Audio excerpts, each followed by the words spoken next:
I'm over here today at George Humphrey's, a lifelong friend of the family. I promised George I would come over here and get some videos of his hot rods. I remember him showing up with a new hot rod every day.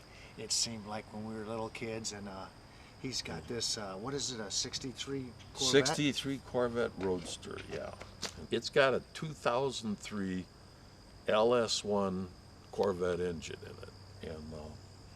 And for those of you that don't know what an LS1 motor is, it's all aluminum, roller cam, roller rockers, all the high-tech racing stuff.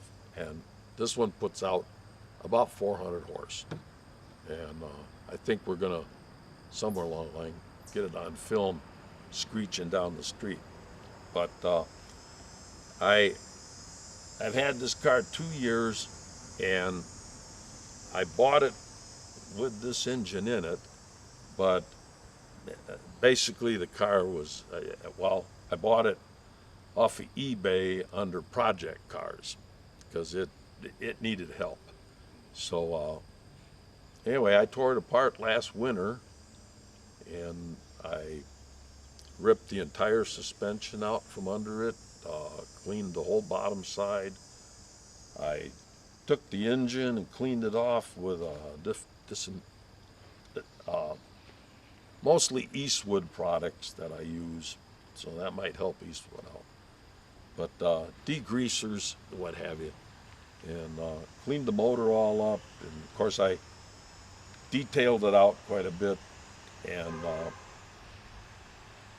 so anyway, I put, for those of you that don't know about these old Corvettes, this is considered a mid-year, 63 to 67. And they were considered C2 Corvettes. And from 53 to 62 were C1 Corvettes.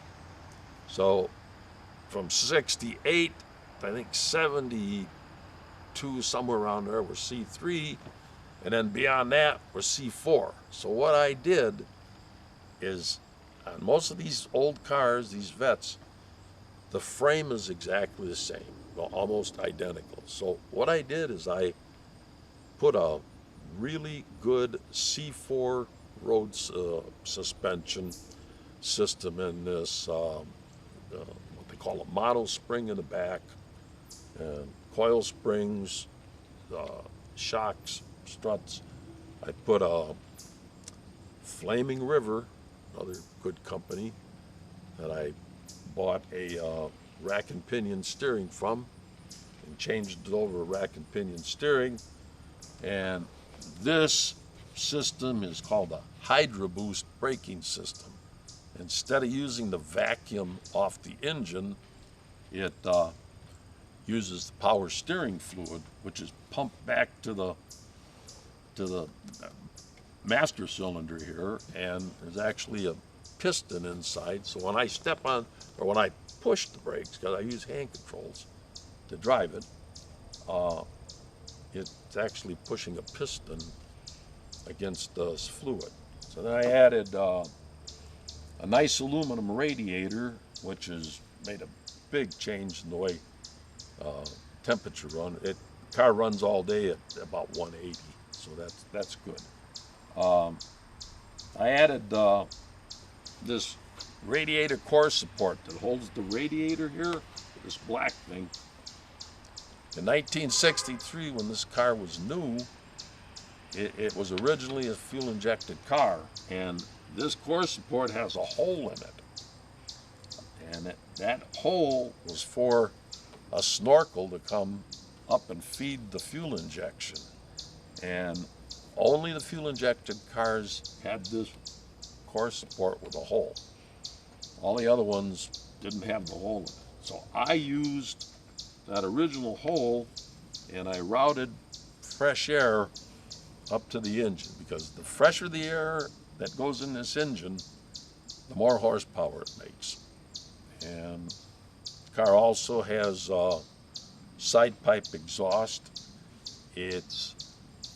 Right now, this going into fall of 2015, it's still a work in progress. This winter comes interior and paint, and good Lord willing, next year Hog and Son can come back and get another picture of it with some nice mag wheels, tires, new paint job, and that's the route I'm taking with it. And I guess the reason maybe some of you wonder what I'm doing in the wheelchair is, well, I did burn this foot, but I'm in the wheelchair because I was wounded in Vietnam in 1969. And just a goofy situation. So anyway, but cars have been a blessing to me. I was always attracted to cars before I got hurt, and I'm 70, going on 72 years old here in a few months, and I mean, when I finish this one, I'm already thinking about doing another one. You know, not another Corvette, but I'd like to do a 65 Mustang Fastback. You're anxious to take it for a spin, ain't you, George? Well, it's always fun to drive. Let me get a close-up here Yeah. of this.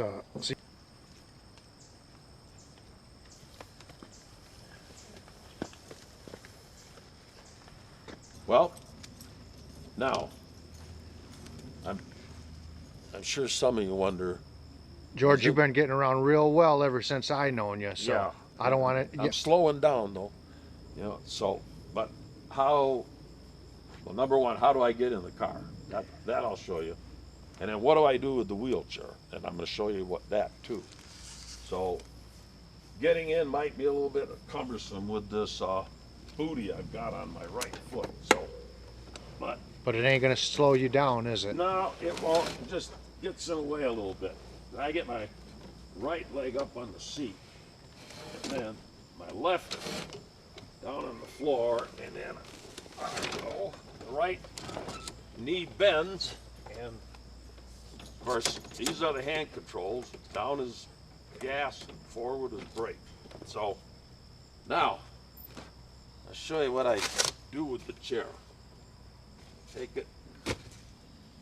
If you lift up this part, that would be where the convertible top would go, which this car does have a convertible top, and it has a hard top also. But I took the convertible top out because I learned this years ago, as this is like the 8th 63, 67 Corvette I've owned in my life. And so I take this chair, and the wheels have got these pins. So just pull the wheel off. So I'm going to put the one wheel down here, lay it over here on this side, and pull the other wheel off. And I'll lay that over here too. Then this frame is... This looks like a nice one. What do you got, Joe? Titanium? It's titanium, yeah. With compliments to the United States government, and the American people have been good to me since I got hurt. So I'm not a complaining vet. But anyway, it only weighs about 25 pounds. So I pick it up and I set it in the back here. And I have to wrestle it around a little bit, but get it back there. And I take the wheels, put them back there, and one armrest did come off, so I'll put that back there. And then I close it. I close the door, and then to start the car, I said I use a hand control, and that's 400 horse LS1 motor.